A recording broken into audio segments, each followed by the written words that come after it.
Hey guys, how's it going? It's Julian. Welcome back to my YouTube channel. In today's video, we're going to be reading an article from the Wall Street Journal. And in this case, it's from the financial section. And the name of the article is One Man's Attempt to Get a Perfect 850 Credit Score.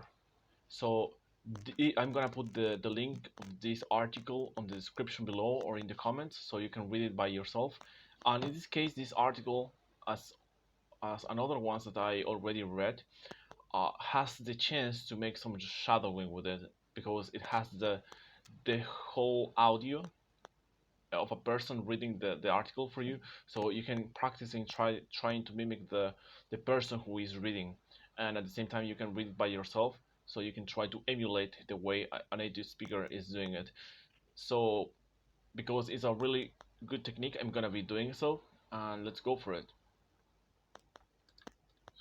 One man's attempt to get a perfect 850 credit score. The grade of financial health, once tucked away on loan applications, has become an everyday obsession for more Americans.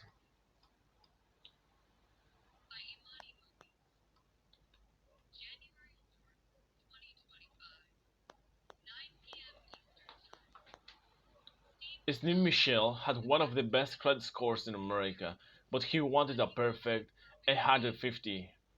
So the 52-year-old Texan started tinkering with his 840 scores. He followed tips on his banking apps, then came to believe they were bunk. He closed credit cards, tweaked balances, and adjusted when he paid his bills.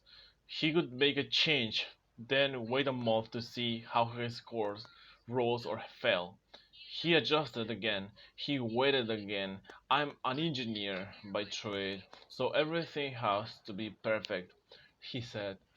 Michel spent 5 years trying to crack the formula of his credit score.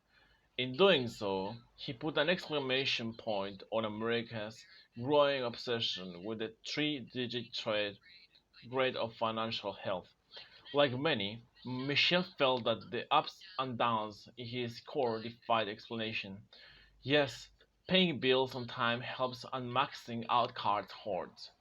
But financially responsible moves, such as closing all accounts, can ding your score, while opening more credit cards can boost it. Credit histories vary so much that what helps one person might not help another. Credit scores are also playing a more influential role in our lives right now, no longer just a tool to help lenders decide whether to approve loans and how much to charge. Credit scores are now an all-purpose ranking system. They are used to decide whether you can rent a home, what your insurance premiums should be, and even if you can get a date. Credit bureaus like Equifax, Experian, and TransUnion, and scoring companies like FICO and VantageScore say they help consumers understand their scores.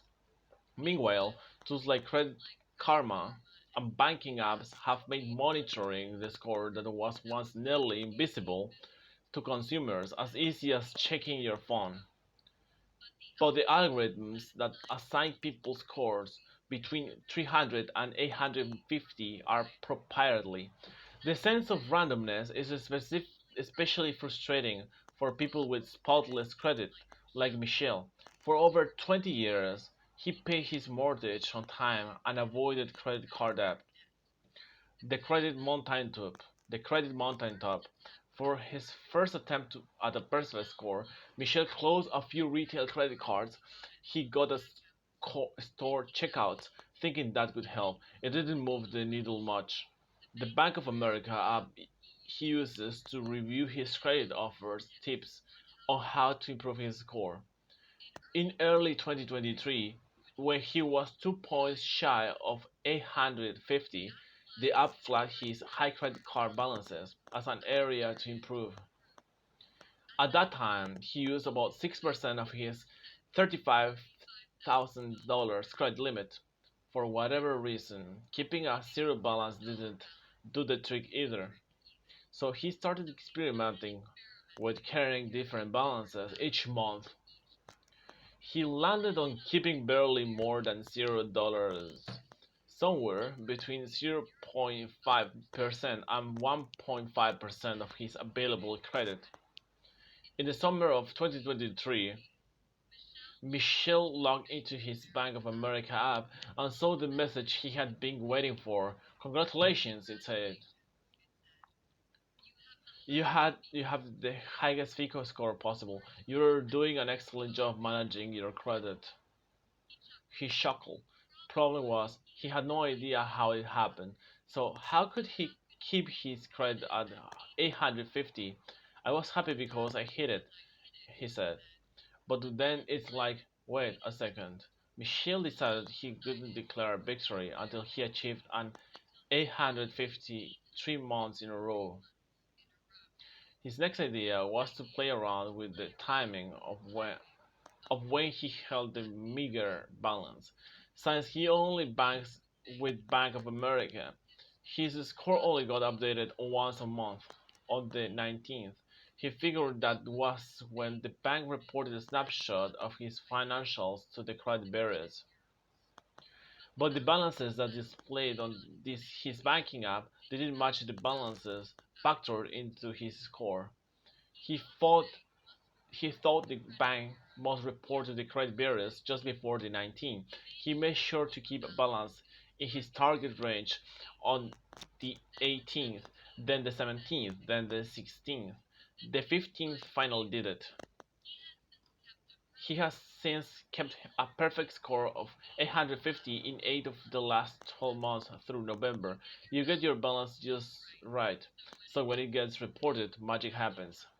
A representative from FICO declined to comment on specific strategies for improving scores, but said that scores are designed to reflect a consumer's long-term credit behavior, not short-term trends. Hacking the score, like Michelle, most people could benefit from using roughly 1% of their available credit. Since the scoring algorithms consider that the optimal level, said John Alzheimer, a credit industry veteran who now serves as an expert witness. Still, it's not guarantee of a perfect score. No one has figured out how to hack the system, he said. The credit scoring system has now trained people to act like lower risk consumers. Experience found that the 1.54% of people with perfect scores tend to have lower credit card balances than the average consumer. They have more credit cards but use a smaller share of available credit. Pursuing a perfect score can be more time and effort than it is worth.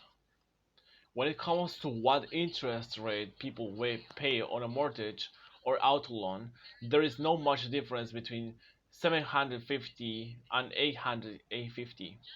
Just knowing your credit score makes you more likely to make responsible financial decisions, according to a 2019 study by the National Bureau of Economic Research.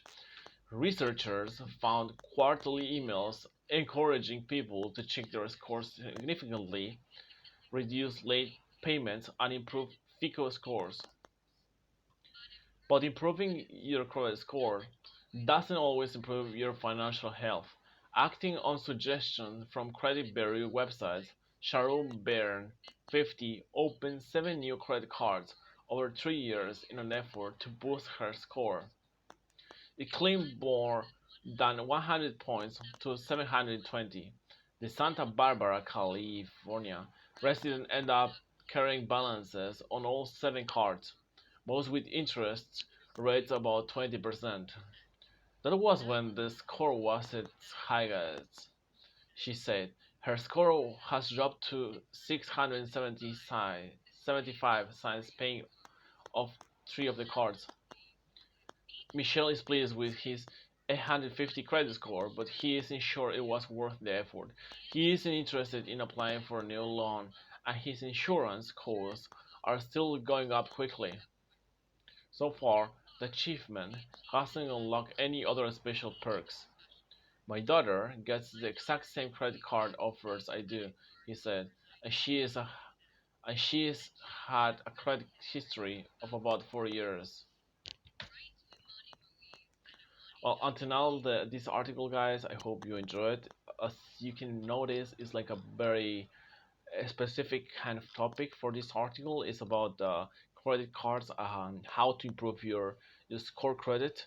So maybe it can be useful for you to get some valuable insights from this article, so you can redefine the way like you use your credit score and your credit cards, and try to make something useful with it, or maybe just change your behavior about those times when you purchase something new using your credit cards. So I hope you enjoyed. I'm gonna put the link on the description below. Turn on the notifications and give me a like and subscribe, and see you in the next one. Bye bye.